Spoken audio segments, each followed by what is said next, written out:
Hello students, आज हम करने वाले हैं क्लास 12th का चैप्टर नंबर 2 के एक्स्ट्रा क्वेश्चन आंसर। चैप्टर का नाम है बच्चों राजा, किसान और नगर। जैसा कि आपने इस चैप्टर को पढ़ लिया होगा और आप आए हैं बच्चों एक्स्ट्रा क्वेश्चन पढ़ने के लिए, तो हम एक्स्ट्रा क्वेश्चन बताएंगे विद सम एक्स्ट्रा फैक्ट के साथ, ताकि आपको ये बहुत अच्छे से याद हो जाए। तो चलिए स्टार्ट करते हैं बिना कुछ समय गंवाए। अगर आप बच्चों इस चैनल पर नए हैं तो आप हमारे चैनल को लाइक, सब्सक्राइब और शेयर जरूर करें। ठीक है बच्चों, अगर ये वीडियो आपको अच्छा लगे तभी आप करना, वरना स्किप कर देना। तो बच्चों इसका क्वेश्चन नंबर 1 में क्या लिखा हुआ है वो पढ़ लेते हैं। देखिए 1 में लिखा हुआ है जेम्स प्रिंसेप कौन था, उसने कौन कौन सी प्राचीन लिपियों का पढ़ने में सफलता प्राप्त की।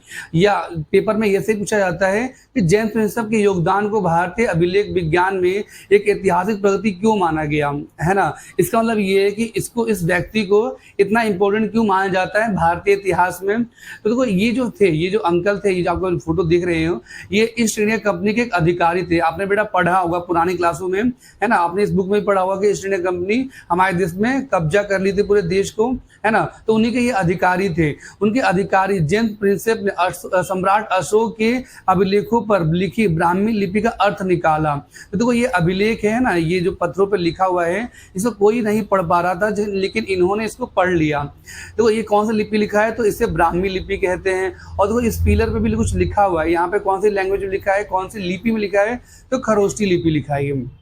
ठीक है, तो देखो यहाँ पर लिखा है कि प्रिंसेप ने इन 2 प्राचीन लिपियों को पढ़ने में सफलता प्राप्त की थी। ठीक है बच्चों, तीनों ने पढ़ लिया था इसको।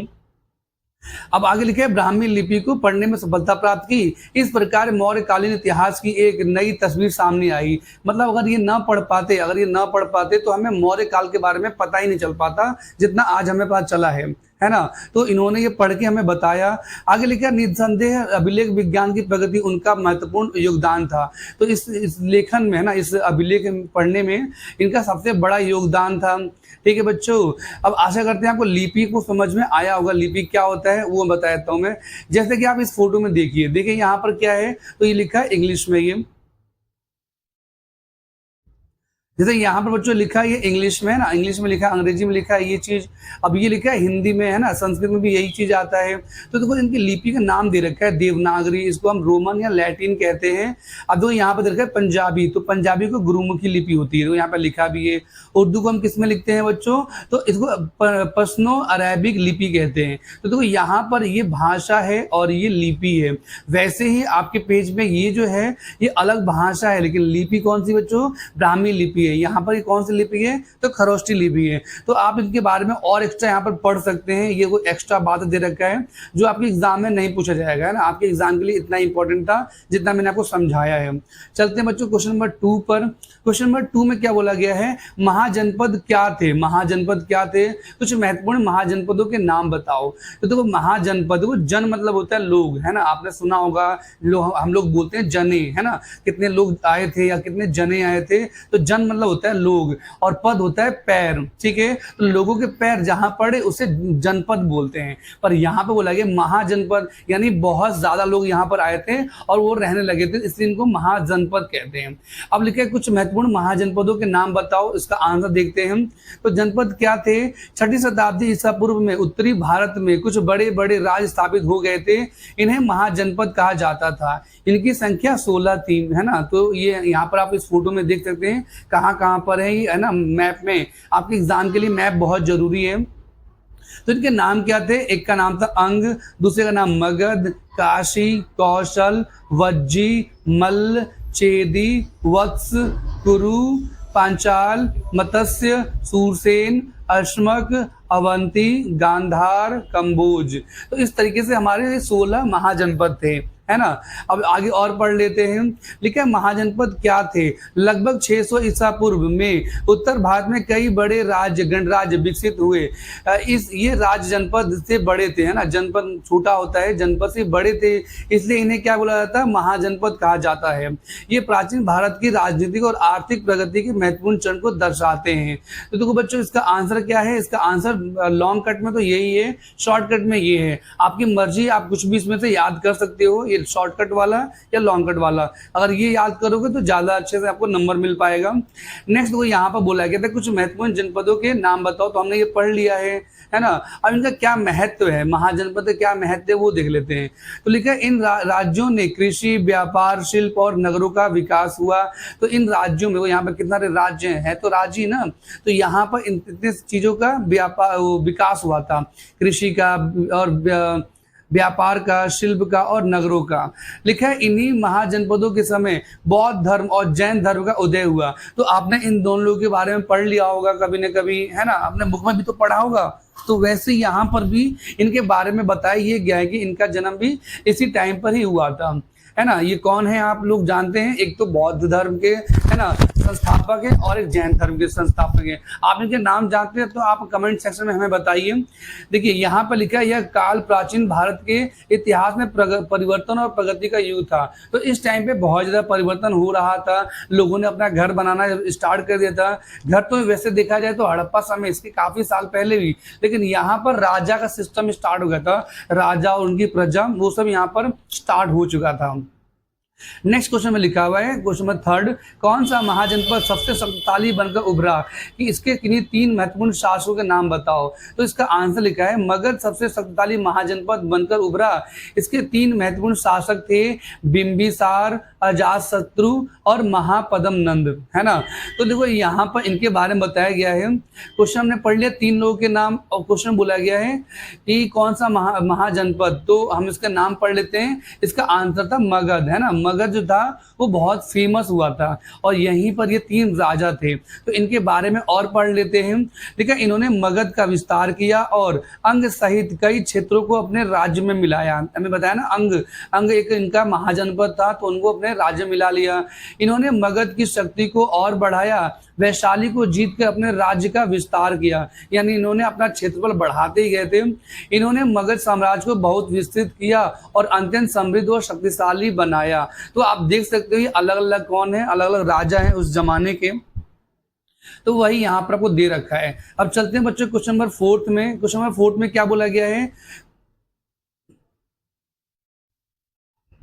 तो बच्चों क्वेश्चन नंबर 4 में ये बोला गया है कि प्रारंभिक भारतीय इतिहास में मौर्य साम्राज्य को एक प्रमुख काल क्यों माना जाता है। देखो यहाँ पर मौर्य काल इतना इंपॉर्टेंट क्यों है वो देखते हैं।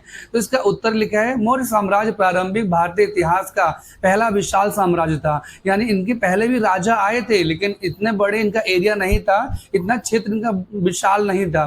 इस काल में राजनीतिक एवं आर्थिक क्षेत्रों में कई प्रवृत्तियों का विकास हुआ। देखो राजनीतिक मतलब होता है कि राजाओं का शासन, है ना, यहाँ पर जो भी पॉलिसी लाई गई थी लोगों द्वारा, राजाओं के द्वारा, और आर्थिक क्षेत्र मतलब मार्केट, तो यहाँ पर नई नई चीजों का योगदान हुआ था, है ना। इसी कारण मौर्य साम्राज्य को एक प्रारंभिक भारतीय इतिहास में एक प्रमुख काल माना जाता है। तो प्राचीन काल के टाइम पर ये सबसे इंपॉर्टेंट है। इसके पहले और भी राजा थे, इनके बाद भी और राजा आए थे, लेकिन इनको ज्यादा इंपॉर्टेंट माना जाता है।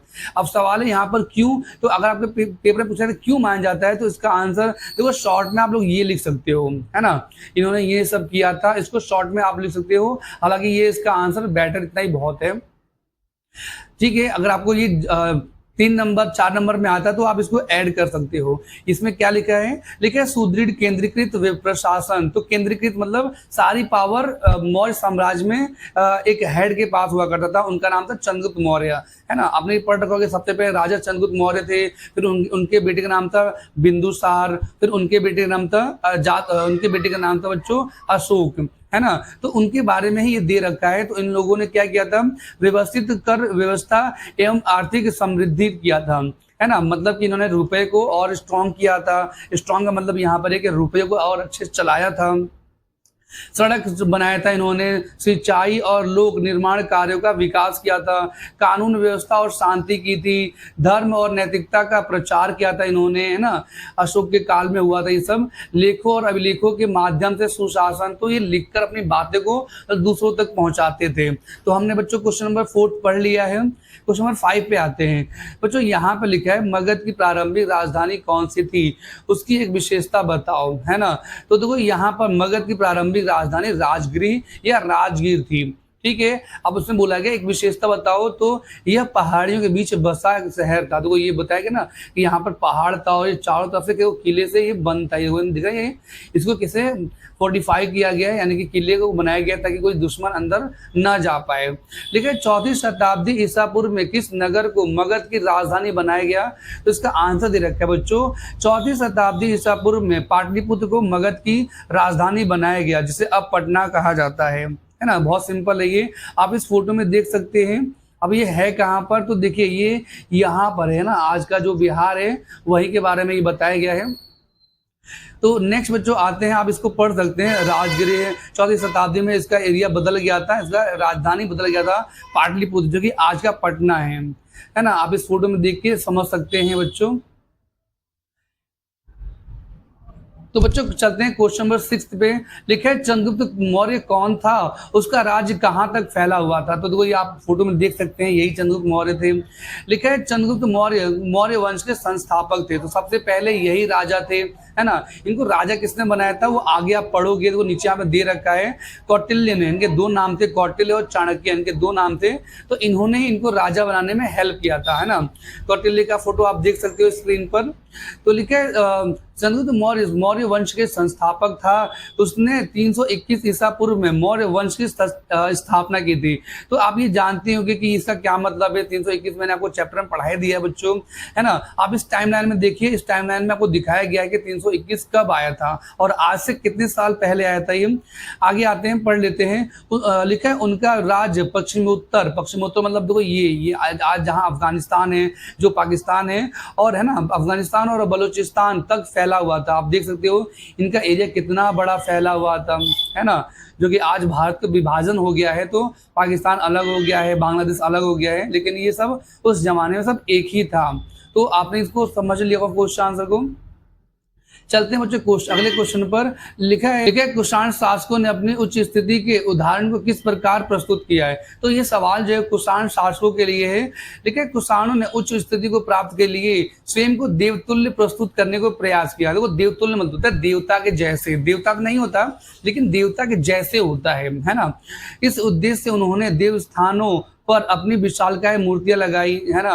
जैसे मान लो कि मंदिर के अंदर तो ईश्वर की मूर्ति लगी है, लेकिन बाहर अपनी फोटो या अपनी मूर्तियां इन्होंने लगवा दी। ऐसी विशालकाय मूर्तियां उत्तर प्रदेश में मिली है ना। उत्तर प्रदेश के मथुरा के निकट माप्ट से मिली है और अफगानिस्तान के एक देवस्थान से मिली है। तो ये जो मूर्तियां किनकी है बच्चों? तो कुषाण शासकों की है। उन्होंने अपने नाम के आगे देवपुत्र की उपाधि भी लगाई। उन्होंने क्या कहा था? देवपुत्र, यानी कि वो देवता के पुत्र है ना। और इस तरीके से उन्होंने देखो मूर्तियां भी लगाया था कुछ अपने सिक्कों पर। तो एक तरफ ईश्वर की फोटो और दूसरी तरफ अपनी फोटो लगवाते थे वो लोग। और क्या लिखवाए थे? वो देवपुत्र अपने आप को लिखवाए थे। आप ये पढ़ सकते हैं इनकी मूर्ति कहाँ कहाँ से मिली है। चलते हैं हम क्वेश्चन नंबर 8 पे। तो बच्चों क्वेश्चन नंबर 8 में क्या बोला गया है? लिखा है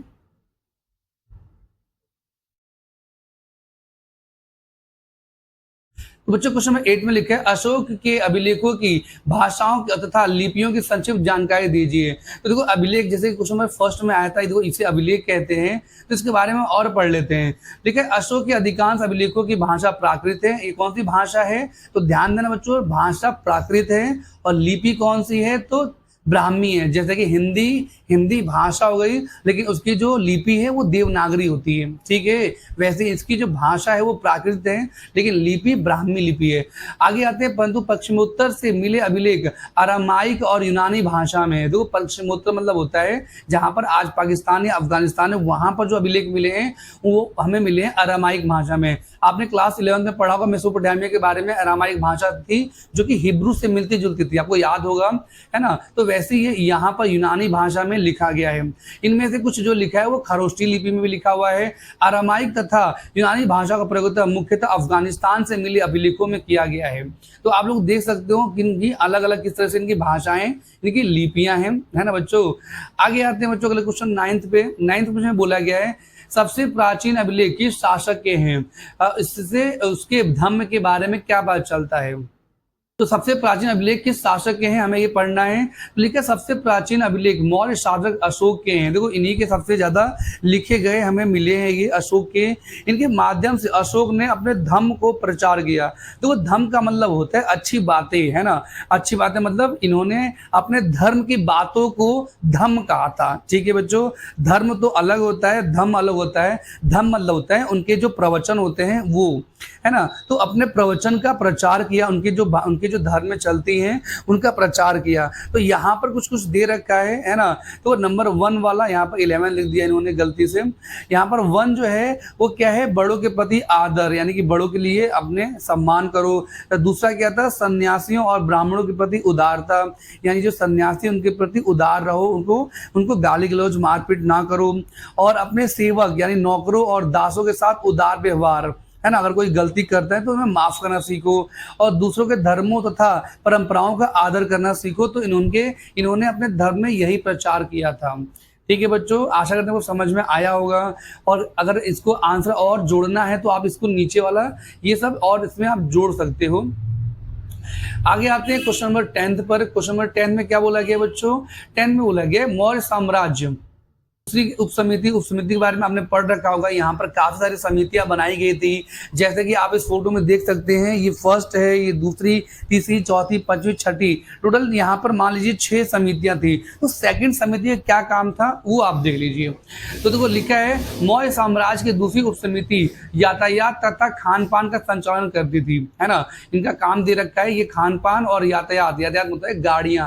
तो उस जमाने में देखो यही तो गाड़ियां हुआ करती थी। अब हमारे जैसे गाड़ियां जो कि पेट्रोल में चलती है वो तो थी नहीं। तो यहाँ पर ये बैल गाड़ियां, घोड़ा गाड़ियां ही यहाँ पर चलती थी। तो उन्हीं के लिए ये लोग काम करते थे। पहला क्या था उनका, तो नंबर 2 वालों का काम था उपकरण ढोने के लिए बैलगाड़ियों की व्यवस्था करना, बैलगाड़ी की व्यवस्था करना। सैनिकों के लिए भोजन तथा जानवरों के लिए चारे का प्रबंध करना, ये इनका दूसरा काम था। सैनिकों की देखभाल के लिए सेवक और शिल्पकारों की नियुक्ति करना, तो ये इनका तीसरा काम था, है ना। तो इस तरीके से ये दूसरी उपसमिति का कार्य था।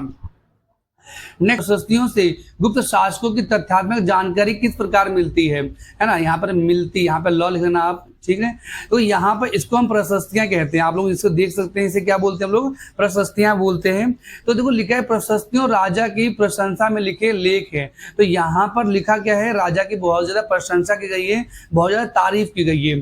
तो लिखे गुप्त शासक समुद्रगुप्त, जानना ये सब समुद्रगुप्त थे, वो गुप्त शासक थे। जैसे मौर्य शासक थे, कुषाण शासक थे, वैसे ही गुप्त शासक हुआ करते थे। तो इनके ये तो लेखक, इनका नाम था हरिसेन। इन्होंने लिखा था समुद्रगुप्त के बारे में। दोबारा बताता हूँ, हरिसेन जो थे एक लेखक थे, जो कि समुद्रगुप्त के लेखक थे ये, है ना। इनकी जो देखो लिखी गई थी प्रयाग प्रशस्ति, ये कहाँ पर लिखा गया था, तो आज के इलाहाबाद में पिलर है यहाँ पर, तो इन पे लिखा गया था, है ना। इन्हीं को कहते हैं प्रयाग प्रशस्ति। इसको क्या कहते हैं बच्चों, प्रयाग प्रशस्ति को यहाँ पर लिखा भी है, ठीक है। ये बहुत इंपॉर्टेंट है। इससे हमें पता चलता है कि समुद्रगुप्त सबसे शक्तिशाली गुप्त सम्राट थे। तो बेटा यहाँ पर देखो गुप्त सम्राट यानी गुप्त में भी बहुत से राजा आए थे, जिसमें से सबसे जो शक्तिशाली थे वो कौन थे, समुद्रगुप्त थे, है ना बच्चों। आपको समझ में आ गया होगा। आगे लिखे है प्रयाग प्रशस्ति से हमें क्या जानकारी मिलती है, तो इस पर लिखा क्या गया है, तो लिखा है समुद्रगुप्त की वीरता और विजयों का वर्णन, यानी उन्होंने जहां पर जीता है जमीन, जहां पर हारा है, हारने की बात तो नहीं लिखेंगे कोई, सब जीतने की बात यानी कि तारीफ ही लिखी है। उनके द्वारा जीते गए राज्यों और शासकों की सूची लिखा है, उसकी शासन पद्धति, नीतियों और उदारता लिखा है, प्रजा का उस पर विश्वास और उनका विश्वास, यानी प्रजा किस तरीके से उन पर विश्वास करती थी राजा पर, वो है। उसके समय की राजनीतिक स्थितियों का पता चलता है कि उस जमाने में किस तरह से राजनीतिक चलती थी, वो सब बातें यहाँ पर लिखी हुई है। इनके बारे में समुद्रगुप्त बारे में लिखा किसने बच्चों, तो हरिसेन ने लिखा था, जो कि एक प्रकार के कवि या लेखक थे। क्वेश्चन नंबर 12 में आते हैं। लिखे क्वेश्चन नंबर 12 में ठीक है बच्चों, कोई 3 बातें बताओ जो मौर्य साम्राज्य के महत्व को छटीला करती है, यानी कि इनको नेगेटिव बातें आपको बताया गया है। नेगेटिव बातें अगर पेपर में पूछा जाता है कि इनकी लिमिटेशन बताओ या नेगेटिव बातें बताओ इनकी मौर्य साम्राज्य की, तो पढ़ लेते हैं। देखो लिखा हुआ है मौर्य साम्राज्य केवल 150 वर्षों तक ही चला, इसलिए इसे बहुत बड़ा काल नहीं माना जा सकता है। तो था इंपॉर्टेंट ही, क्योंकि इन्होंने बहुत से बदलाव किए थे, लेकिन ये ज्यादा समय तक टिक नहीं पाए थे, 150 वर्ष तक ही जी पाए थे, है ना। आप इस फोटो में देख सकते हैं कि यहाँ पर पहले राजा कौन थे और आखिरी राजा मौर्य साम्राज्य में कौन थे, है ना। आखिरी राजा को उनके अपने ही नौकर ने मार दिया था और वो नया राजा बन जाते हैं। तो सेकंड को यहाँ पर बताया गया है, यह उपमहाद्वीप के सभी क्षेत्रों में नहीं फैल पाए थे। सेकंड पॉइंट है ये। तो ये पूरे महाद्वीप में नहीं फैल पाते, कहीं कहीं पर यहाँ पे साउथ इंडिया में अलग राजा हुआ करते थे, तो वहां पर ये कब्जा नहीं कर पाए थे। नेक्स्ट लिखा है, प्रशासन की सीमा के अंतर्गत भी प्रशासन का नियंत्रण एक समान नहीं था। तो देखो यहाँ पर अगर आप इस मैप में देखेंगे तो यहाँ पर अलग अलग प्रकार के छोटे राजा जो कि इनके दोस्त हुआ करते थे, ये अलग अलग तरह से रूल चलाते थे। तो कहने का मेरा मतलब ये है कि एक इनका कब्जा होने के बावजूद भी सब जगह पर एक जैसे रूल्स लागू नहीं हो पाए थे, सब जगह अलग अलग रूल लगे थे। तो यहाँ पर लिखा भी है, मौर्य साम्राज्य का महत्व। मौर्य साम्राज्य प्राचीन भारत का विशाल साम्राज्य था जिसने प्रशासन, अर्थव्यवस्था, कूटनीति और संस्कृति के क्षेत्र में महत्वपूर्ण योगदान दिया। इन्होंने काफी अच्छा काम भी किया था, है ना, लेकिन इनका टाइम 150 साल ही तक जिंदा रह पाए थे ये लोग। नेक्स्ट क्वेश्चन में बच्चों क्या लिखा हुआ है, मौर्य साम्राज्य की प्रशासनिक व्यवस्था की किन्हीं दो विशेषताओं का उल्लेख कीजिए। तो लिखा है बच्चों, मौर्य साम्राज्य के 5 बड़े केंद्र थे। कितने केंद्र थे इनके? 5 बड़े केंद्र थे। देखो यहाँ पर देख सकते हो, यहाँ पर है ना, यहाँ पर मेन राजा जो कि यहाँ पर रहा करते थे और इनके जो गवर्नर थे वो यहाँ पर रहते थे। गवर्नर को ही हम क्या बोलते हैं? छोटा राजा बोलते हैं। तो वो लोग छोटे राजा यहीं पर रहा करते थे और यहाँ से देख रेख किया करते थे। किसी भी प्रकार का प्रॉब्लम होने पर वो मेन राजा को बता दिया करते थे। तो इसको पढ़ लेते। 5 प्रांत थे, इनमें से पाटलिपुत्र सबसे बड़ा केंद्र था जो मौर्य साम्राज्य की राजधानी थी। तो राजा लोग यहीं रहा करते थे। लिखा है, मौर्य साम्राज्य बहुत ही विशाल था जिसके कारण प्रशासन विविधता पाई जाती थी। तो अगर ये छोटा सा शहर होता तो वहां पर एक जैसा रूल लागू होता, लेकिन ये बहुत बड़ा शहर हो गया था, है ना, बहुत बड़ा इनका साम्राज्य हो गया था, तो यहाँ पर अलग अलग प्रकार के कानून पाया जाता था, है ना बच्चों। नेक्स्ट टॉपिक पे आते हैं, नेक्स्ट क्वेश्चन पर, क्वेश्चन नंबर 14 पर। तो देखो यहाँ पर क्या बोला गया है, तो बच्चों क्वेश्चन नंबर 14 में ये बोला गया है, सरदार कौन होता है, उनके कार्य क्या होते हैं। तो सरदार के बारे में पढ़ लेते हैं। ठीक है, सरदार एक शक्तिशाली व्यक्ति होता है। देखो यहाँ पर अगर आप देखें तो ये क्या है, ये तो कबीले वाले लोग हैं, है ना। तो इनमें जो हेड होता है इन्हीं को हम सरदार कहते हैं। इनका काम क्या होता है, तो इनका हेल्प करना होता है ना, वही हम पढ़ रहे हैं। उसका पद पैतृक भी हो सकता है, यानी कि अगर इनका बेटा एक टाइम पर आएगा तो वो भी यहाँ पर सरदार बन सकता है, फिर उनका बेटा भी सरदार बन सकता है ना। और कभी कभी ऐसा होता था कि सरदार का बेटा कोई और वहां पर सरदार बनता था जिसके अंदर वो खूबी हो, वो गुण हो। तो वही यहाँ बताया गया। और नहीं भी उसके कार्यों में विशेष अनुष्ठानों का संचालन करना, युद्ध के समय नेतृत्व करना, विवादों को सुलझाने में मदद करना आदि शामिल है। तो यहाँ पर दे रखा है, युद्ध के समय में नेतृत्व करना, विशेष अनुष्ठान है, कोई पूजा पाठ हो रहा है तो वहां पर विवादों सुलझाने में मध्यस्थता स्थापित करना, यानी किसी के बीच में लड़ाई होता है तो ये इसमें जज का काम किया करते थे। अपने अधीन लोगों से भेंट लेना, तो इनके जो नौकर हुआ करते थे, पर जो दास हुआ करते थे उनसे ये लोग अब भेंट लिया करते थे, है ना, जीत कर इनको आए थे ये लोग। अब जैसे मान लो कि इन सरदार की किसी दूसरे सरदार से लड़ाई हो जाती है और वो सरदार हार जाता है, तो जितने भी उनके नौकर थे वो इन सरदार के हो जाते थे। तो वो वही नौकर है, इनसे अब वो टैक्स लेंगे या कोई भेंट लिया करते थे। अब देखो इनके जो सपोर्टर थे, है ना, दो समर्थकों में बांटना, इनको जो भी चीज मिलेगा वो अपने समर्थक में बांटने का, ये भी भूखा ना मरे, है ना, वही है। वो अपने अधीन लोगों से भेंट लेता और अपने समर्थकों में बांटता है। तो वही यहाँ पर दे रखा है। बाकी यहाँ पर जो इंग्लिश मीडियम दे रखा है उसको पढ़ सकते हैं। नेक्स्ट क्वेश्चन लिखा है, तमिलकम से क्या अभिप्राय है, मौर्यकालीन तमिलकम से उदय होने वाली 3 सरदारियों के नाम बताओ, इनकी एक विशेषता भी बताओ। तो इसको पढ़ लेते थे। वो तमिलकम तो जो वर्ड है वो तमिलनाडु से वो मिलता जुलता है, आप ऐसे याद कर सकते हो।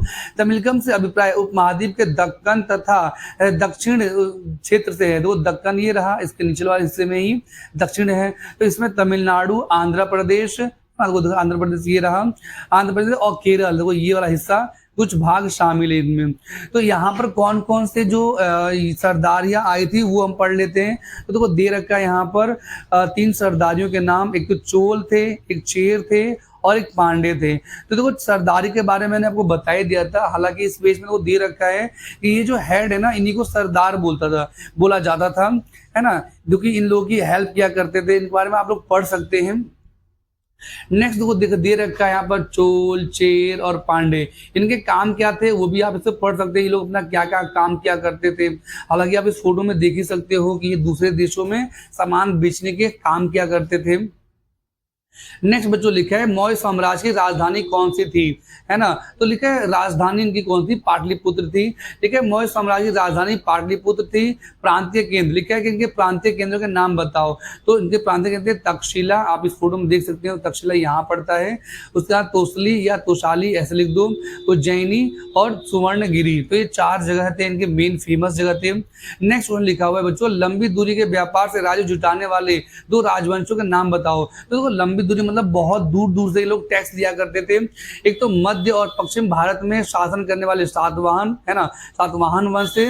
उपमहाद्वीप के पश्चिम में, उत्तर तथा पश्चिम में शासन करने वाले कौन थे, तो शक। देखो ये भी शक शासन हुआ करते थे किसी जमाने में, तो ये भी टैक्स दिया, लोग बहुत दूर दूर से लोग लिया करते थे।